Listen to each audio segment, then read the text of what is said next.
Yeah, you puny sorcerers. Welcome to the Rule Zero CrossFit Gym for the Swole and Veiny. Here today we will present you with the top 10 Voltron cards. And if you are not aware of what Voltron means, it is when all of your muscle groups coordinate together to make a powerful fist to punch your enemy in the face. Yeah, the opposing avatars will never stand a chance once you see these incredible cards. Without further ado, here is the list. I will hand over the microphone now to a person who can speak more fluently and with less spittle. Here you go. Hello, everyone. Welcome to the Rule Zero Academy's let's move some of the stuff from our Arnold friend over there that he left for us. And we're here on a nice yoga mat. Today we're going to be talking about cards that you can use in aggressive decks, whether you're playing Dragonlord or Battle Mage or Blade Dancer. These are the kind of avatars that don't really fill their decks with minions as much as they do with ways to move around the board and beat people up, and they hope to actually enact a different kind of strategy, which in other games or Magic is sometimes called Voltron, meaning you kind of pump up one singular figure, your leader, and send them into battle. So let's go ahead and take a look at this top 10. As with all top 10s that I create, it's never really 10, it's always 11.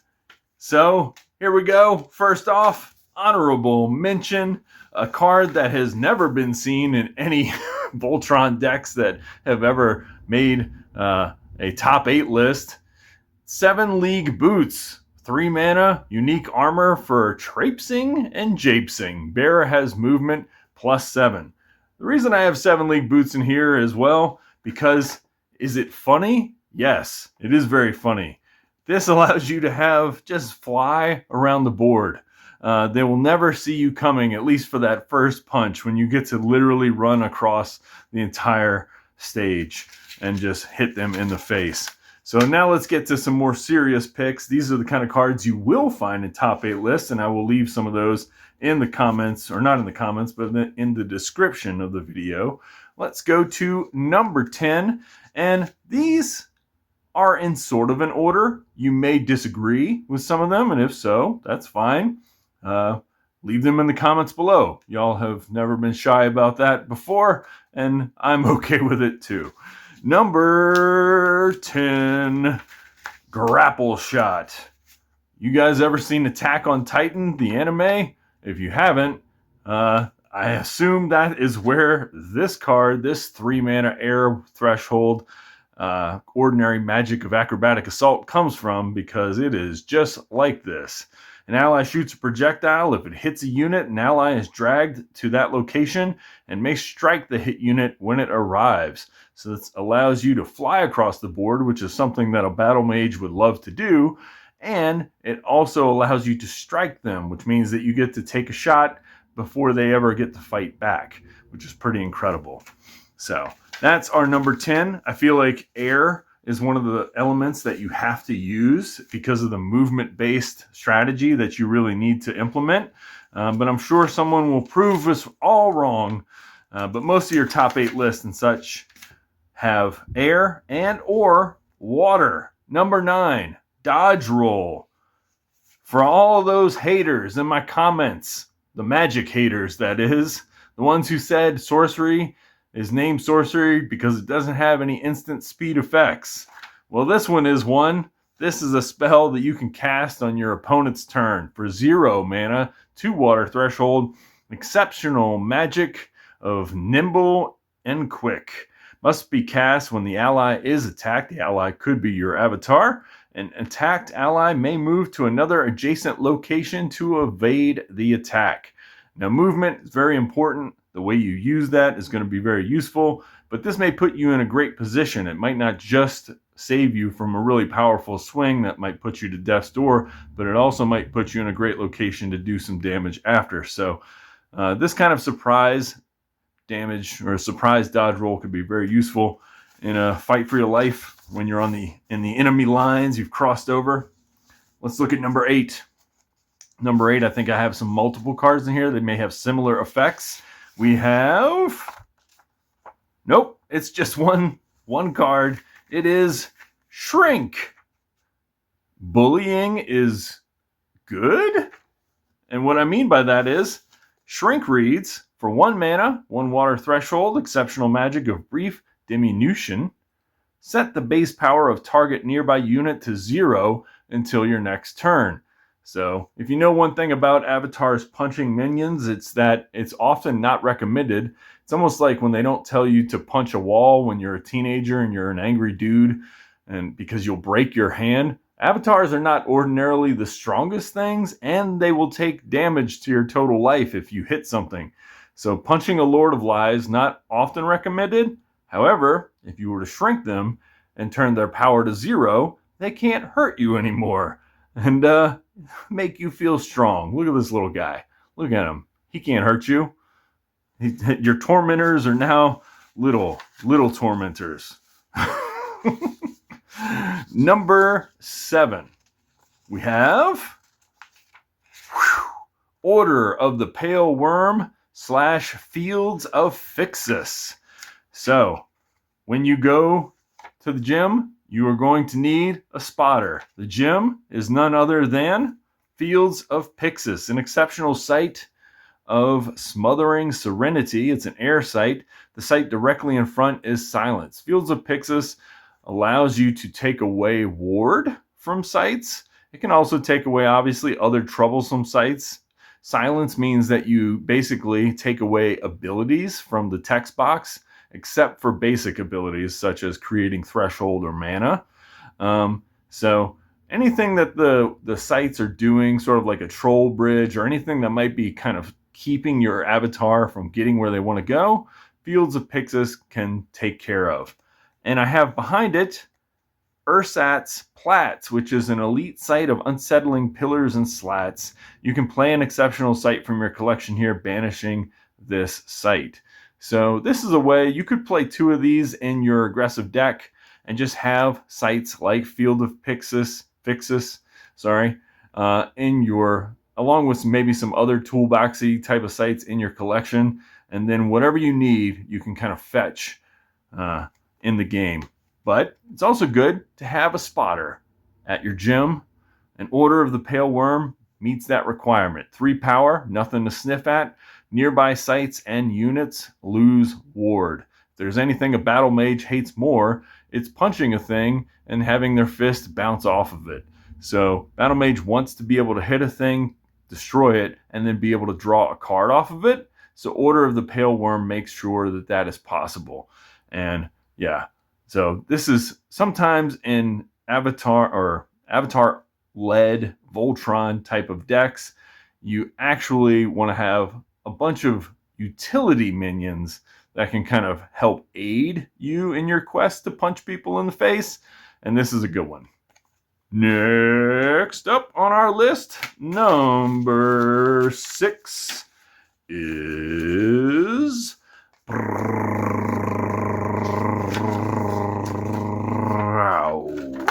Core Strength. Now I start to get clever with the names. I wasn't clever before. Me no think too good. Well, with Battle Mage type strategies, one of the problems is you want to be tapping to punch things. And so you do not want to be tapping to play sites. So these decks often run cards that very cheaply allow them to create extra mana so that you can play your spells without hindrance and not play a ton of sites to do so. So one of those is cores. Obviously, well, maybe not obviously to you, but earth is not often a common core used in these because earth is not a color that really aids in movement or anything like that very well. However, this is the only core I own, so to exemplify it, I used it. This card, however, is often seen, and it acts sort of like a core. It doesn't give you threshold, but it does provide you with a mana, and it has this sort of incredible ability. Key to the City on the bottom says, Bearer ignores sight abilities. So this allows you to walk straight through things like Troll Bridge or Thin Ice or any other kind of site that's trying to like give you problems. And yeah, just walk in like you own the place. Number 5 is the Polar Plunge. Polar explores the great for inflammation.